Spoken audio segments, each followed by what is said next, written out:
السلام علیکم ناظرین، آج کی ویڈیو میں ہم ایک انتہائی دلچسپ، حیرت انگیز اور سچا اسلامی واقعہ بیان کریں گے کہ جب اسلام دشمنی میں حد سے بڑھتے ہوئے ابو لہب کے بیٹوں نے رسول اللہ صلی اللہ علیہ وسلم کی بیٹیوں کو طلاق دے دی تو وہ کس انجام سے دوچار ہوئے۔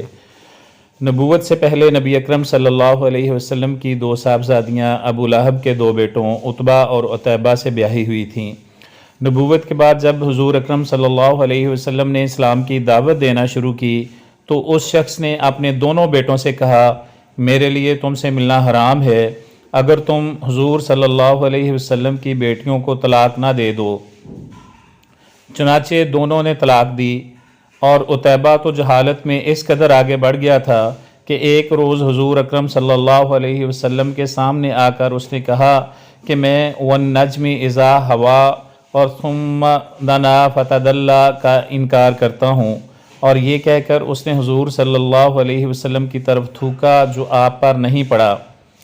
حضور صلی اللہ علیہ وسلم نے فرمایا، خدایا اس پر اپنے کتوں میں سے ایک کتے کو مسلط کر دے۔ اس کے بعد عتیبہ اپنے باپ کے ساتھ شام کے سفر پر روانہ ہو گیا۔ دوران سفر میں ایک ایسی جگہ قافلے نے پڑاؤ کیا جہاں مقامی لوگوں نے بتایا کہ راتوں کو درندے آتے ہیں۔ ابو لہب نے اپنے ساتھی اہل قریش سے کہا کہ میرے بیٹے کی حفاظت کا کچھ انتظام کرو، کیونکہ مجھے محمد صلی اللہ علیہ وسلم کی بد دعا کا خوف ہے۔